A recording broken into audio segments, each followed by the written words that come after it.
여러분이 지금까지 들어오셨던 것처럼 성경에 드러난 이 복음이라는 것은 우리에게 기쁜 소식이 됩니다. 이대로 두면 멸망의 길을 걸어가서 결국에는 하나님 심판대 앞에서 정죄받게 될 인생들을 하나님께서 구원하셔서 영생의 길로 이끌어 주신다는 소식이기 때문에 복음은 좋은 소식이 되는 것입니다. 그런데 많은 사람들이 복음을 잘못 이해하는 경우들이 종종 있습니다. 그들은 복음이 좋은 소식이다 라는 말에만 집중을 해서 더 행복해지기 위해서 복음을 믿고 인생의 동반자와 안내자를 구하기 위해서 복음을 믿는다고 이야기를 합니다.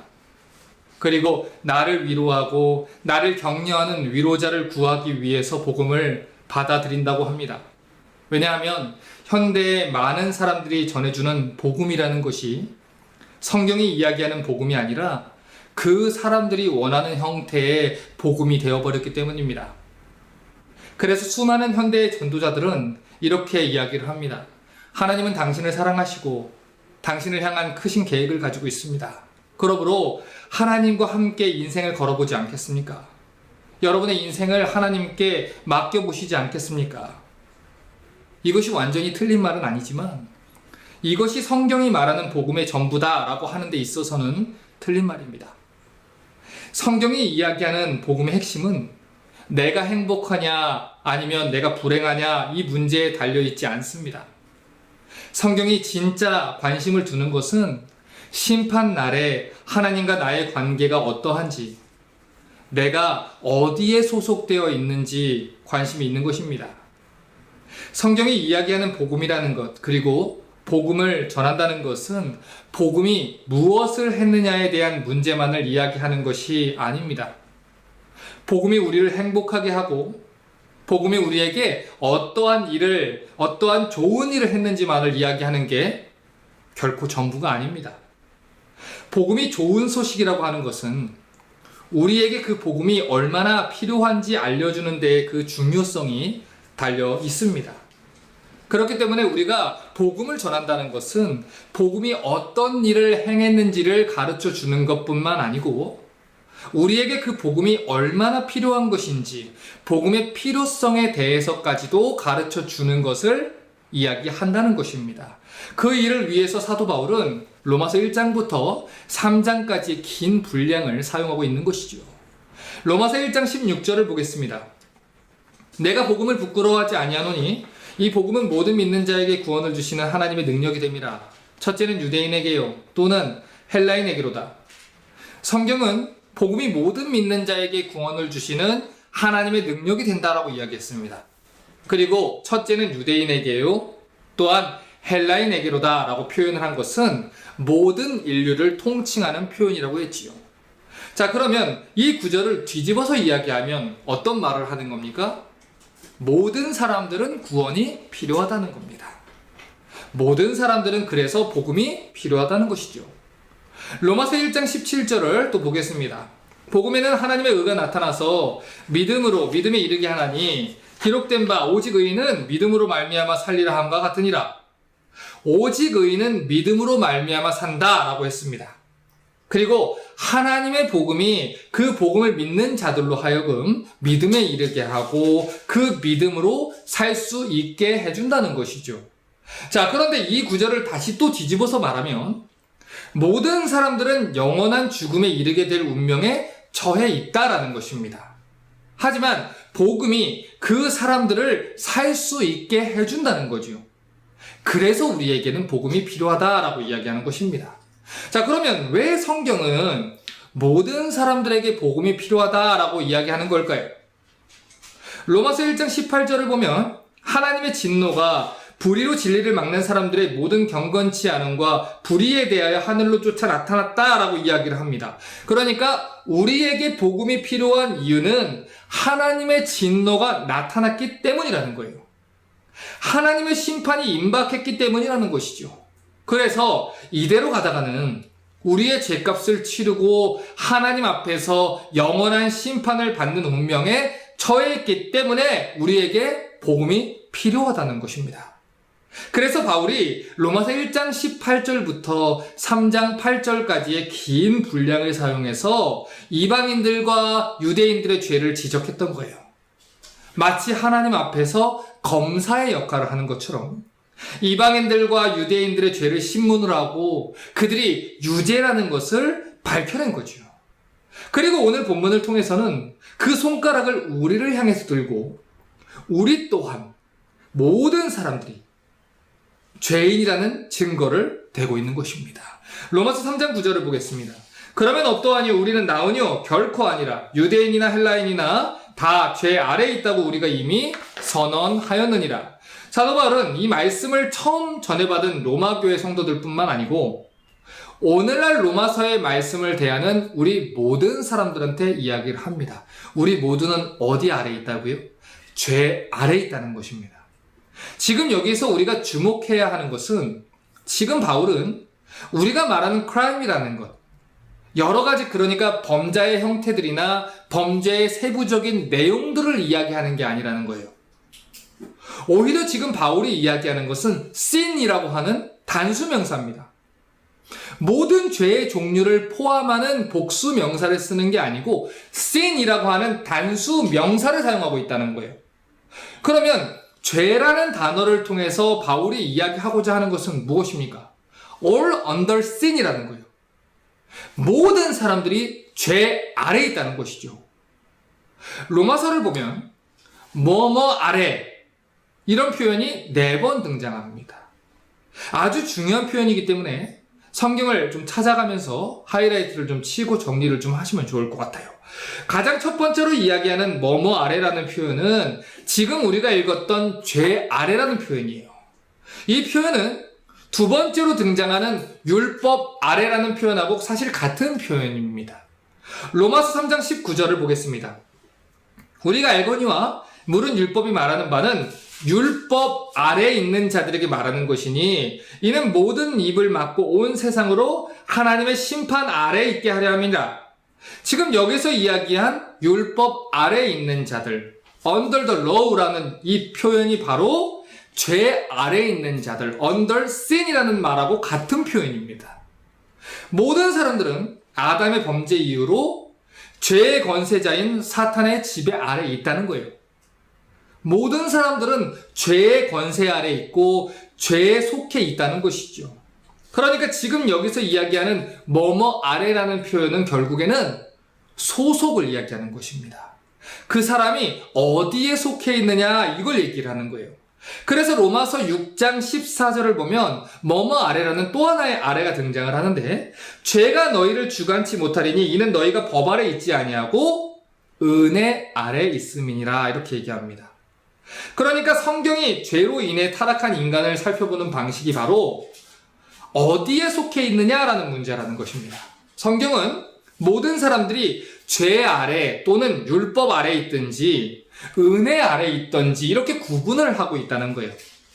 그래서 성경은 우리가 생각하기를 원하는 대로 사람들이 생각하는 원하는 대로의 범주, 즉 카테고리를 나누지 않습니다. 우리는 사람들을 어떻게 나누고 어떻게 평가를 합니까?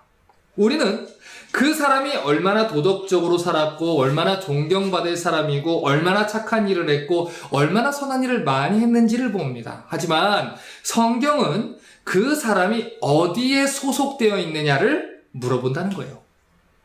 우리가 복음에 대해서 오해하고 있는 내용이 바로 여기에 있다는 것이죠. 우리는 교회에 출석을 하고 도덕적으로 선한 삶을 살아가는 존재가 그리스도인이라고 생각하는 경향이 있습니다. 하지만 이 시간 분명하게 알아야 하는 것은 도덕적으로 매우 선한 삶을 살고 있는 것 같으면서도 그리스도인이 아닌 사람들이 많다는 거예요. 그러니까 죄 아래에 있고 율법 아래에 있음에도 불구하고 마귀의 권세 아래에 있음에도 불구하고 우리 눈으로 보기에는 도덕적으로 선하게 살아가는 것 같은 사람들이 있다는 것입니다. 하지만 성경이 이야기하는 구원의 문제는 그 사람이 어느 나라에서 왔는지, 그 사람의 외모가 어떠한지, 그 사람이 어떤 조건들을 가지고 있는지, 그 사람이 얼마나 훌륭한 삶을 살았는지 이런 외적인 조건이 아니라는 것입니다. 중요한 건 그 사람이 어디에 소속되어 있는지, 이게 중요하다는 거예요. 그 사람이 죄 아래에 있는지 아니면 하나님의 은혜 아래에 있는지, 이게 중요하다는 것이죠. 그래서 로마서 3장 19절의 뒷부분을 보면 또 하나의 아래가 등장한 거예요. 로마서 3장 19절을 다시 한번 보겠습니다. 우리가 알거니와 물은 율법이 말하는 바는 율법 아래에 있는 자들에게 말하는 것이니 이는 모든 입을 막고 온 세상으로 하나님의 심판 아래 있게 하려 합니다. 죄 아래, 율법 아래에 있는 사람들이 어떤 운명에 처해 있다고 지금 이야기합니까? 하나님의 심판 아래 놓였다는 거예요. 그들이 얼마나 도덕적인지가 중요한 게 아니에요. 그들이 얼마나 다른 사람들보다 선한 인생을 살았는지가 중요한 게 아닙니다. 그들이 얼마나 많은 기부와 봉사를 했는지가 중요한 게 아니에요. 성경이 물어보는 것은 어디에 소속되어 있느냐, 이것입니다. 이게 바로 성경이 이야기하는 구원의 문제라는 것이죠. 아담 이후로 모든 사람들은 죄의 영향과 죄의 권세와 죄의 책임 아래 놓여있게 되었다고 했습니다. 그래서 성경이 이야기하는 것은 타락 이후에 세상에 태어난 모든 사람들은 다 죄 아래, 율법 아래, 심판 아래 태어났다는 이야기를 하는 거예요. 이게 바로 성경이 이야기하는 것이죠.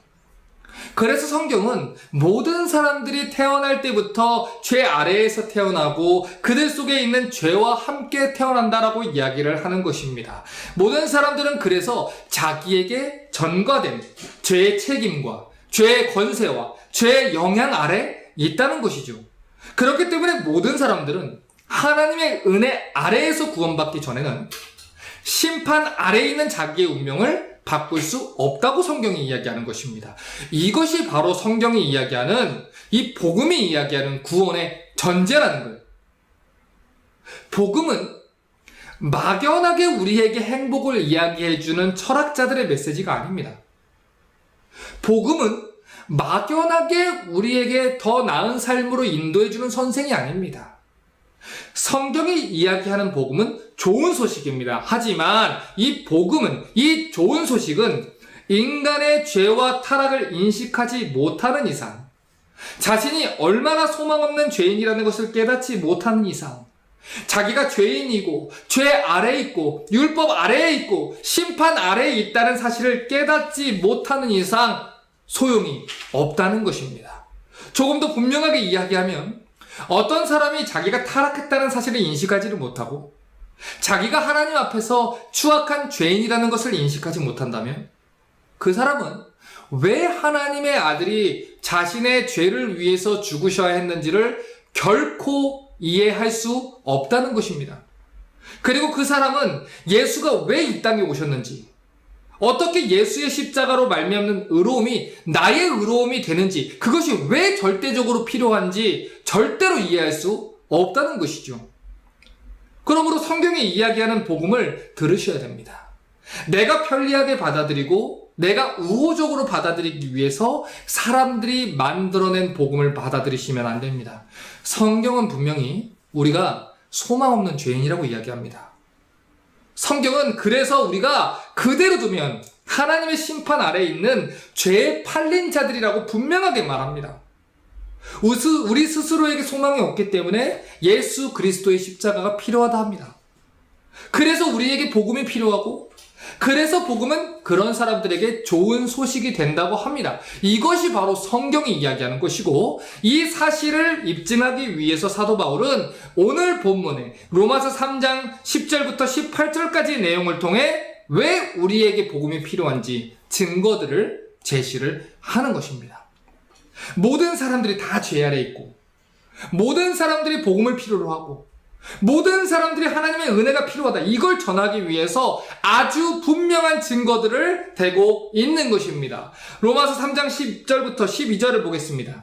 기록한 바 의인은 없나니 하나도 없으며 깨닫는 자도 없고 하나님을 찾는 자도 없고 다 치우쳐 한 가지로 무익하게 되고 선을 행하는 자는 없나니 하나도 없도다. 자, 지금 여기에서 기록한 바라고 한 것은 구약 성경에 기록한 대요에 따르면 이런 말입니다. 성경에 이르기를, 이런 뜻입니다. 그러니까 지금 바울이 얘기하는 것은 어떤 철학자들의 이야기를 빌려서 하는 것도 아니고 자기가 주장하고 싶은 것을 위해서 다른 의견들을 제시하는 것도 아닙니다.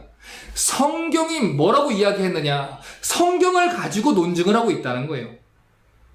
시편 14편 1절부터 3절을 보면 바울이 인용한 구절에 이렇게 쓰여 있습니다.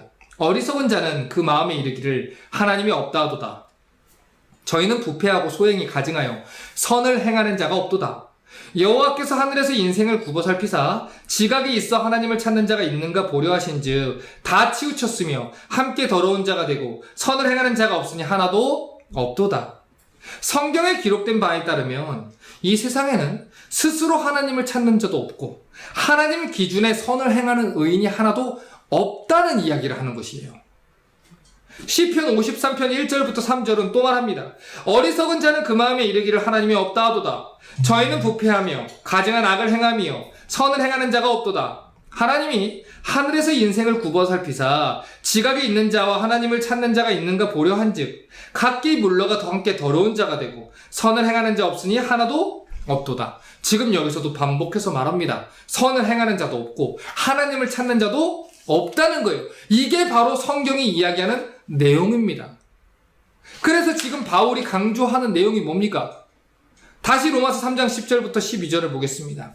기록한 바 의인은 없나니 하나도 없으며 깨닫는 자도 없고 하나님을 찾는 자도 없고 다 치우쳐 한 가지로 무익하게 되고 선을 행하는 자는 없나니 하나도 없도다. 자, 지금 바울이 3절밖에 안 되는 짧은 구절 속에 없다라는 단어를 6번이나 썼습니다. 그만큼 우리 안에 선한 것이 없고 우리 모두는 하나님 앞에 죄인이라 강조하는 거예요. 그래서 우리 모두는 예외 없이 복음이 필요하다는 것입니다. 로마서 3장 13절에 저희 목구멍은 열린 무덤이요 그 혀로는 속임을 베풀며 그 입술에는 독사의 독이 있다 합니다. 지금 이 구절도 시편 5편 9절을 인용한 내용입니다. 저희 입에 신실하심이 없고 저희 심중이 심히 약하며 저희 목구멍은 열린 무덤 같고 저희 혀로는 아첨하나이다. 자, 그러니까 구약 시대를 사는 사람이나 신약 시대를 사는 사람이나 할 것 없이 성경이 증거하는 내용은 뭡니까? 모든 사람들은 다 죄인이라는 거예요. 이것이 성경이 이야기하는 겁니다. 로마서 3장 14절을 또 보겠습니다.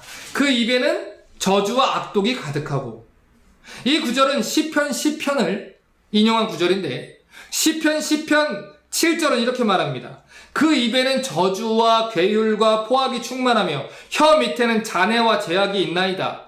모든 사람들은 죄 아래 있다는 얘기예요. 이건 누군가가 지어낸 얘기도 아니고 바울이 만들어낸 이야기도 아닙니다. 성경이 그렇게 얘기한다는 거예요. 로마서 3장 13절과 14절을 다시 한번 봅니다. 저희 목구멍은 열린 무덤이요 그 혀로는 속임을 베풀고 그 입술에는 독사의 독이 있고 그 입에는 저주와 악독이 있다.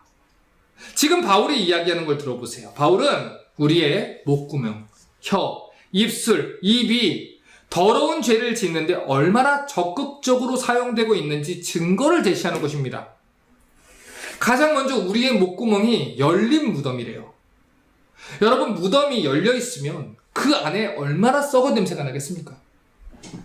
그러니까 지금 바울은 그 이야기를 비유로 하는 거예요. 우리의 목구멍으로부터 더러운 것들이 나온다는 것이죠. 그 냄새를 숨길 수 없다는 거예요. 열려있는 무덤 같기 때문에 우리의 죄악의 냄새들을 숨길 수 없다는 것입니다. 우리의 혀는 그뿐 아니라 속임을 베푼대요. 우리의 입술은 사람들을 죽일 수 있을 만한 독사의 독과 같은 더러운 죄를 짓기 위해서 사용된대요. 우리의 입으로는 저주와 악독한 말을 퍼붓는다는 거예요. 왜 바울이 이런 이야기를 하는 걸까요? 우리가 말하고 살아가는 모습들만 보더라도 우리가 죄인이라는 것을 쉽게 알 수 있다는 것입니다. 다음으로 로마서 3장 15절부터 17절을 보겠습니다. 그 발은 피 흘리는데 빠른지라 파멸과 고생이 그 길에 있어 평강의 길을 알지 못하였고, 지금 이 말씀은 이사야 59장 7절과 8절 말씀을 인용한 거예요. 그 발은 행악하기에 빠르고 무죄한 피를 흘리기에 신속하며 그 사상은 죄악의 사상이라 황폐와 파멸이 그 길에 끼쳐졌으며 그들은 평강의 길을 알지 못하며 그들이 행하는 곳에는 공의가 없으며 굽은 길을 스스로 만드나니 무릇 이 길을 밟는 자는 평강을 알지 못하느니라. 자, 이번에 바울이 말하는 게 뭡니까? 그들의 행동과 삶과 사상이에요. 생각하는 것들이 모든 사람들의 철학과 사고방식과 행동하는 것들이 다 모두 죄악된 길에 들어서 있다는 것입니다. 그러니 그들의 인생이 죄 아래에 있다는 것이고 율법의 심판 아래에 있다는 이야기를 하는 거예요. 여러분, 지금 바울이 복음의 필요성에 대해서 논증하고 있는 내용을 보십시오. 지금 바울이 복음을 전하고 있는 방식을 한번 주목해 보세요. 성경이 복음을 전하는 방식을 한번 보자는 거예요. 복음을 전하는 가장 첫 순간에 바울은 1장부터 3장까지 긴 논증을 통해서 뭐라고 얘기합니까? 당신은 죄인입니다. 당신 이대로 가면 심판받습니다. 그래서 당신에게는 복음이 필요합니다. 당신 이대로 가면 큰일 납니다. 이런 이야기를 하고 있는 것입니다. 복음이 여러분을 행복하게 해줄 것입니다. 라는 식으로. 선택해도 그만, 안 해도 그만이라는 식으로 복음을 전하고 있지 않습니다. 오히려 바울은 모든 사람들에게 예외 없이 복음이 필요하고 우리는 모두 다 하나님 앞에서 심판받아 마땅한 죄인이라는 것을 먼저 증명을 하고 있는 것입니다. 시대를 초월해서 언제나 많은 사람들은 자신이 죄인이라는 사실을 받아들이고 싶어 하지 않았습니다. 왜냐하면 그들이 가지고 있는 죄인의 기준이라는 게 성경이 이야기하는 죄인의 기준과는 많이 다르기 때문이지요. 사람들은 죄인의 기준을 사람들의 도덕적인 기준에서 판단하려고 합니다. 마약에 중독된 사람이나 인신매매범이나 강간과 불륜을 저지른 사람이나 술주정뱅이 같은 사람들이나 낙태를 저지르고 폭력을 자행하는 사람들이나 이처럼 도덕적이고 자기가 판단할 수준에서 죄인의 기준을 생각을 하죠. 하지만 성경이 이야기하는 죄인의 기준은 그런 것과 많이 다르죠. 성경은 의인은 없나니 하나님 앞에서는 하나도 없다라고 말합니다. 그리고 사도 바울이 오늘 각 절마다 구약 성경을 인용해서 이야기하고자 하는 것은 우리의 기준이 아니라 성경의 기준을 봐야 된다는 이야기를 하는 거예요. 우리가 만들어낸 복음이 아니라 하나님의 복음이 말하는 걸 봐야 한다는 것입니다. 이 말은 우리가 의인과 죄인을 판단하는 기준을 이해하는 데 있어서 무언가가 잘못된 인식을 가지고 있다는 말을 하는 거고, 죄에 대한 우리의 이해가 잘못됐다라고 성경이 이야기를 하는 것입니다. 성경이 우리에게 죄인이라고 이야기하는 이유는 하나님께서 우리를 창조하신 목적대로 살아가지 못하고 하나님이 의도하신 대로 살아가지 못하기 때문입니다. 우리의 말과 행동과 사상과 철학 모두가 하나님이 원하시는 대로 이루어지지 않기 때문에 의롭지 않다고 하는 것이고, 그래서 우리 모두가 하나님의 진노 아래 있다고 표현을 하는 것입니다. 그럼에도 불구하고 나는 이만하면 괜찮다 라고 안심하고 살아간다면 그것은 복음의 필요성을 이해하지 못하는 것이고, 성경이 이야기하는 우리의 비참한 상태를 이해하지 못하는 것입니다. 그리고 그것은 하나님의 은혜를 은혜되지 못하게 하는 심각한 죄가 된다는 거예요. 우리가 죄인이라는 것을 인식하지 못하는 이유 중에 가장 중요한 것은 뭐냐면, 성경을 통해서 죄인이 무엇인지, 성경을 통해서 죄가 무엇인지, 성경을 통해서 심판받을 죄인의 운명이 어떠한지를 배우는 게 아니라 우리 스스로 기준을 정해서 나는 저 사람들보다는 낫다 라는 것에서 나는 이만하면 괜찮고 나는 의인이고 나는 괜찮다라고 판단을 하기 때문입니다. 그것이 바로 선악을 알게 하는 나무의 열매를 따먹은 결과입니다. 선악을 알게 하는 것, 거기에 하나님처럼 되기리라, 이 말은 우리가 선악을 결정하는 데 있어서 하나님의 기준을 따르는 것이 아니라 나 스스로 기준을 정하고 나 스스로 이 정도면 선이고 이 정도면 악이다, 이렇게 하나님의 위치에서 판단하게 될 것이다 라는 말입니다. 그 죄의 결과로 우리 인간들의 마음속에 그러한 내용들이 들어와 버린 거예요. 그래서 우리는 성경이 말하는 내용을 듣지 않습니다. 왜? 성경이 말하는 대로 들으면 너무 아프기 때문이죠. 성경이 말하는 대로라면 나는 정말 죄인이 되기 때문이죠. 그래서 우리는 대신 다른 사람들을 봅니다. 다른 사람들을 보며 나의 우월함을 인정합니다. 그래서 우리가 예로부터 담배 피는 사람이나 술을 마시는 사람이나 이런 부분에 유독 더 민감했던 이유가 거기 있습니다. 왜요? 나는 그래도 저렇게 하지 않는다를 입증하기 위해서 내가 하지 않는 죄악들을 지적하고 거기에서 의로움을 찾으려고 했기 때문입니다. 하지만 분명하게 말씀을 드리는 건 하나님의 심판대 앞에선 우리가 다른 사람들보다 조금 더 나은 삶을 살았다는 것이 전혀 도움이 되지 않습니다. 우리가 다른 사람들보다 조금 더 착하게 살았고 욕심을 더 내지 않았고 조금 더 성실하게 살았다 해서 우리에게 복음이 필요하지 않은 것이 아닙니다. 이 사실을 모른다면 그 인생은 파멸과 고생의 길로 달려가고 있는 것입니다. 그래서 오늘 성경은 우리에게 이야기하는 것이지요. 우리에게는 복음이 필요하다는 것입니다. 이제 설교를 마무리하려고 합니다. 여러분, 수많은 사람들이 그들의 입으로, 말로, 발로, 행동으로, 생각으로 계속해서 범죄하는 이유가 무엇인가요? 사람들이 복음을 갈망하지 않고 하나님의 은혜 속으로 들어오기를 원하지 않는 이유는 무엇일까요? 로마서 3장 18절은 그 이유에 대해서 아주 명확하게 이야기합니다. 저희 눈앞에 하나님을 두려워함이 없느니라. 오늘 바울은 그 이유에 대해서 분명하게 얘기합니다. 그들이 하나님을 두려워하지 않기 때문이다. 인간이 죄를 짓는 궁극적인 원인은 하나님을 두려워하지 않기 때문이라는 것입니다. 하나님이 어떤 분인지도 모르고 하나님의 거룩하심이라는 게 얼마나 거룩한지도 모르고 하나님 앞에서 우리가 어떻게 행동해야 되는지도 모르고 하나님을 아는 지식도 없고 하나님을 경외하지도 않고 하나님을 두려워하지도 않기 때문에 범죄한다는 것이죠. 창세기 20장 11절을 보면 이런 기록이 있습니다. 아브라함이 가로되 이곳에서는 하나님을 두려워함이 없으니 내 아내를 인하여 사람이 나를 죽일까 생각하였으므로. 자, 보세요. 왜 아브라함이 그 그랄 사람들을 두려워했다고 얘기합니까? 그곳에는 하나님을 두려워함이 없다고 판단했기 때문입니다. 하나님을 두려워하지 않으니 그런 범죄를 저지른다는 것이죠. 누가복음 18장 2절을 보면 불의한 재판장에 대한 비유가 나옵니다. 그런데 그 재판장이 불의했던 이유를 성경이 뭐라고 얘기하냐면 그가 하나님을 두려워하지 않았기 때문이다 라고 얘기합니다.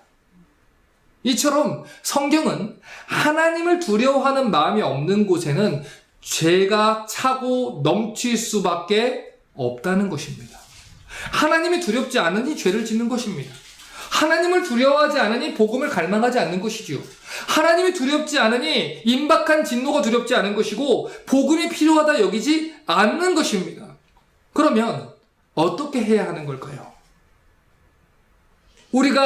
그들이 예수 믿지 않는 사람들이 하나님을 두려워하고 복음을 받아들일 수 있으려면 어떻게 해야 하는 걸까요?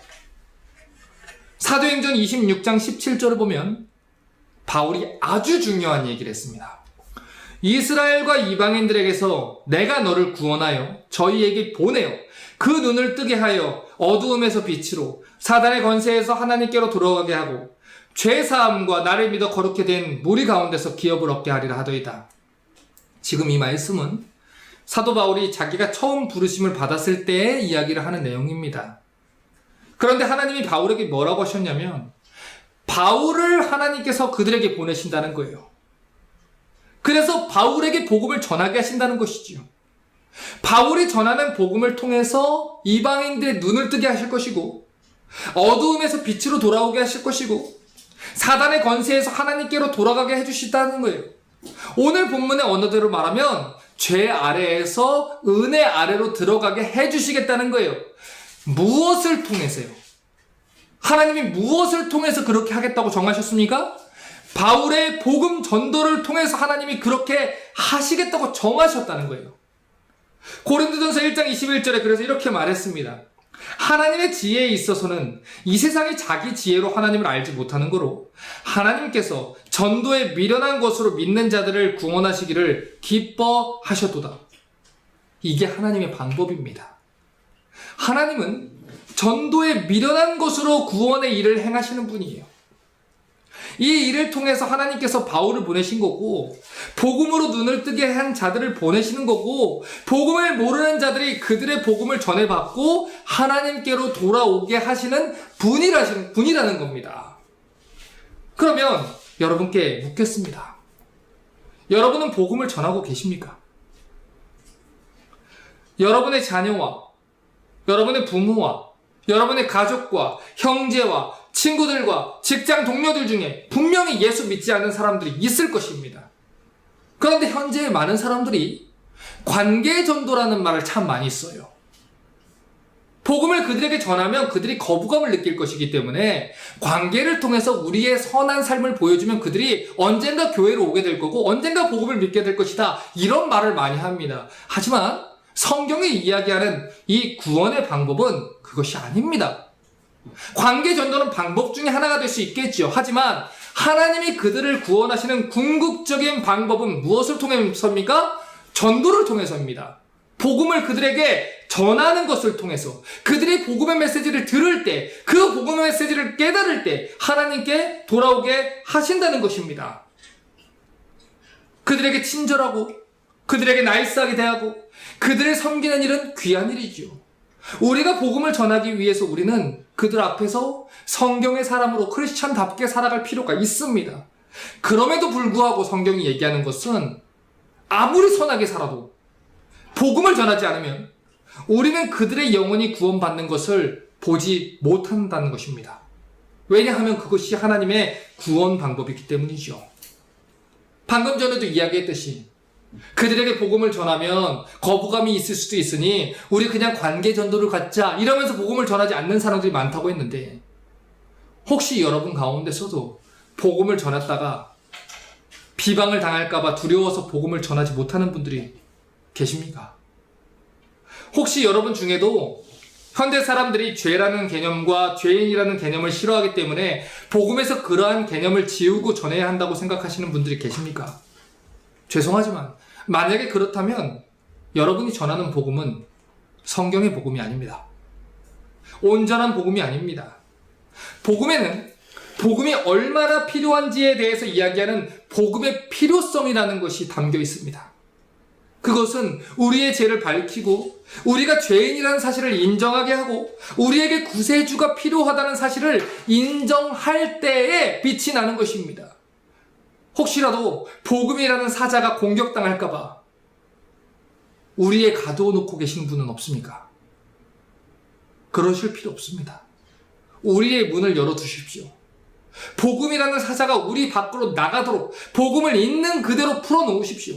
그리고 사자와도 같이 강하고 능력 있는 하나님의 복음이 어떤 일을 행할 수 있는지 지켜보셔야 합니다.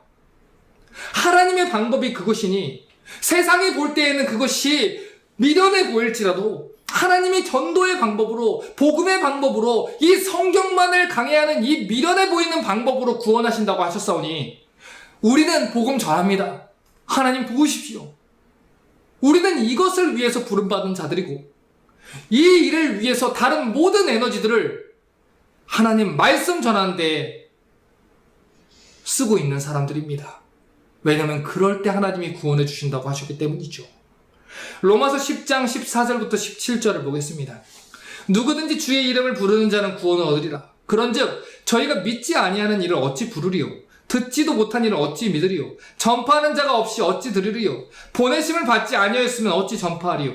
기록된 바 아름답도다 좋은 소식을 전하는 자들의 발이함과 같으니라. 그러나 저희가 다 복음을 순종치 아니하였도다. 이사야가 거로되 주여 우리의 전하는 바를 누가 믿었나이까 하였으니 그러므로 믿음은 들음에서 나며 들음은 그리스도의 말씀으로 말미암느니라. 복음을 전하는 자가 없는데 어떻게 믿는 자들이 늘어나겠습니까? 복음을 전해주지 않는데 어떻게 형제 자매를 구원할 수 있겠습니까?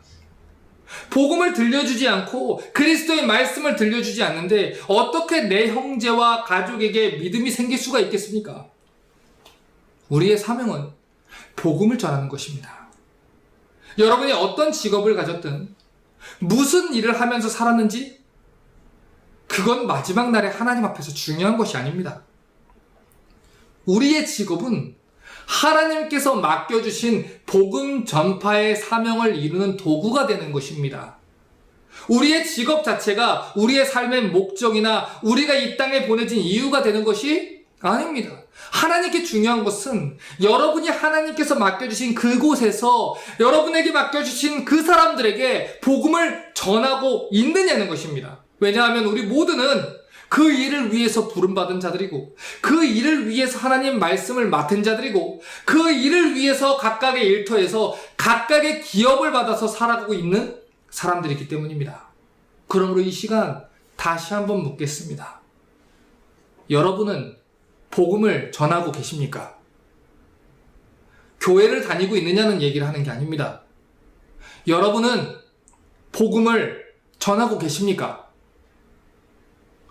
가십거리로 금방 사라질 웃길 동영상이나 재밌는 글을 퍼나르는 데 시간을 쓰지 마십시오. 야구 경기나 풋볼 경기나 명품에 대한 이야기나 여행에 대한 이야기에 몰두하느라 복음을 전할 기회를 놓치지 마십시오. 여러분이 살아가는 목적과 이유는 단 하나입니다. 복음을 전하는 것입니다. 그 일을 위해서 복음을 배우는데 힘쓰십시오. 그리고 복음을 전하고 복음에 대한 글을 올리고 복음에 대한 글을 전달하고 거기에 힘을 쓰십시오. 복음에 대한 메시지, 복음에 대한 영상들을 전달하십시오. 복음에 대한 메시지를 전달하십시오. 말씀을 전달하십시오. 그것이 바로 우리가 우리의 전 생애를 걸쳐서 해야 하는 일입니다. 너희가 먹든지 마시든지 무엇을 하든지 다 하나님의 영광을 위해서 하라. 그렇다면 여러분이 하시는 모든 SNS 활동까지도 하나님의 영광을 위해서 해야 하는 것입니다. 거기에 나를 포스팅하고 내가 그 사람 앞에서 드러내고 내 삶을 사람들 앞에서 자랑하기 위해서 그것을 올리는 것이 아니라 하나님의 영광을 위해서 그것을 사용하라는 것입니다. 이것이 바로 우리가 전 생애를 걸쳐서 해야 하는 일입니다. 여러분에겐 복음이 필요합니다. 우리 주변의 모든 사람들에겐 복음이 필요합니다. 그러므로 우리는 온라인과 오프라인을 비롯해서 우리가 만나는 모든 사람들에게 복음을 외쳐야 합니다. 그렇게 할 때 하나님께서는 약속하신 대로 우리가 전하는 복음의 메시지를 통해서 그들의 눈을 뜨게 하실 것입니다. 은혜 아래 거하게 하실 것입니다. 그 은혜를 누리는 여러분 되시길 바랍니다. 그러므로 한 주간 하나님의 말씀을 맡은 자들로서 복음 전파의 사명을 감당할 수 있는 우리 리스타 철치의 모든 성도들 되시기를 주님의 이름으로 축원합니다.